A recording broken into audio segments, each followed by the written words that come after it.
So in our last notes, we learned about the difference between relations and functions. And if you pause the video, take a second and look at the cartoon and decide why this cartoon is funny, keeping in mind relations and functions. And then when you have some ideas, you can resume the video. Okay, so we're back. And if we take a look at this U-shaped graph, remember that's called a parabola, and that parabola passes the vertical line test, right? Each x has one and only one y value associated with it across its entire domain, and so this parabola, this U-shaped graph, is a function. And the character is saying, we're through, I need someone more functional, right? He's saying that to the red circle because the circle is not a function, right? The circle fails the vertical line test. So, excuse me, it has two different y values for the same x value in multiple places. So since it fails the vertical line test, it is a relation only. And the circle is saying, well, I thought you just wanted a well-rounded relationship, right? Rather than a functional relationship. And he's saying that because the circle is round, which is what makes this cartoon so cute. Okay. Moving on to our notes for today, we're looking at the domain and range. So the domain of a function is the set of all possible values for x, right? The x is the input variable of the relation or function. So all the possible values for x make up the domain. The range, that's the set of all the possible outputs, right? And the output, we usually use the variable y.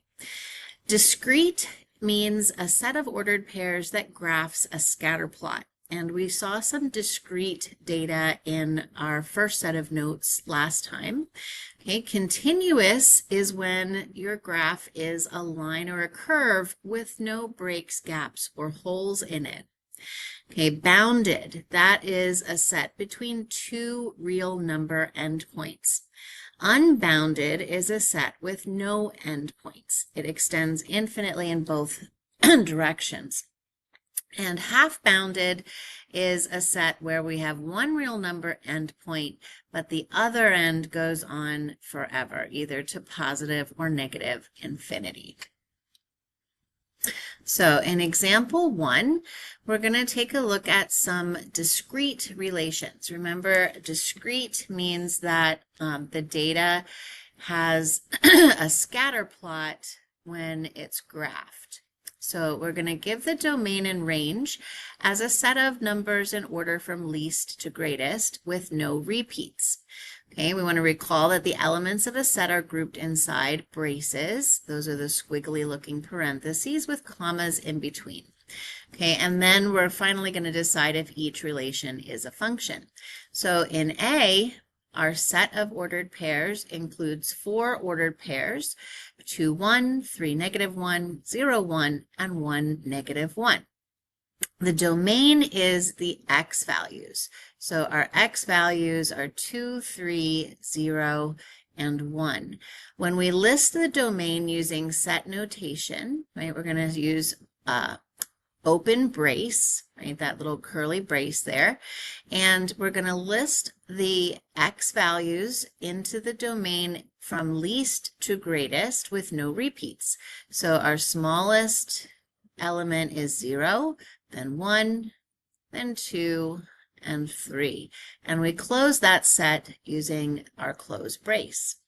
Now the range is the y values. So we have a y value of 1, -1, 1, -1. Again, we're going to list that set of values from least to greatest with no repeats. So -1 and +1. And then we close the brace for the set. Okay, the function question, we look at the x's, the elements of the domain, make sure each x has one and only one y, right? No repeating x's, and that is the case, so yes, this is a function. Okay, now we're going to skip down to see our scatter plot here, and the domain is the possible x values for this discrete data. So we're going to use a curly brace to open up the set, and we are going from least to greatest with no repeats. So -2 is our first x value, followed by x equals 0, then x equals 1, and x equals 2. Okay, the range, we're now looking at the y values, right, going along the y-axis. So as we come across here, our y value is a 1, then a 0, and a -3. We want to list those from least to greatest. So we're doing y values from bottom to top. So we're going to begin with the -3, then the 0, and we'll end with the 1. And we don't repeat the 1, right? Even though there's 2 points with the same y value, we just list it once in the set for the range. Okay, looking to see if this relation is a function, we're going to do the vertical line test, and we see that it passes that vertical line test. And so this is a yes. Okay, go ahead and pause the video, try B and D on your own, and then when you're ready to check, you can turn the video back on. So the domain here, we have a 2, a 3, a 0, and a 2. So least to greatest, our elements are 0, 2, and 3 for the domain. Then for the range, we've got a 1, 2, 3, and -1.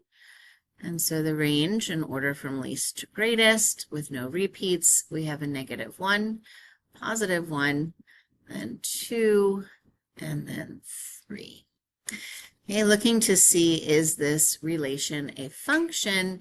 Since the 2 points to 1 and -1, right? We have 2 different y values for the same x. This is not a function. Okay, to be a function, each x maps to 1 and only one y value. Okay, then let's take a look at D.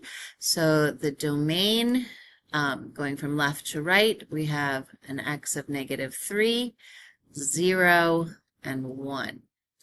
The elements of the range is y values, so we're looking at our graph from bottom to top. We have a -3, a -1, a 1, and a 2, right? -3, -1, 1, and 2. Okay, if we do the vertical line test, right, it passes here and here, but it fails here where x is 1, right? On that vertical line, we hit 2 points. So because we fail the vertical line test, no, this is not a function.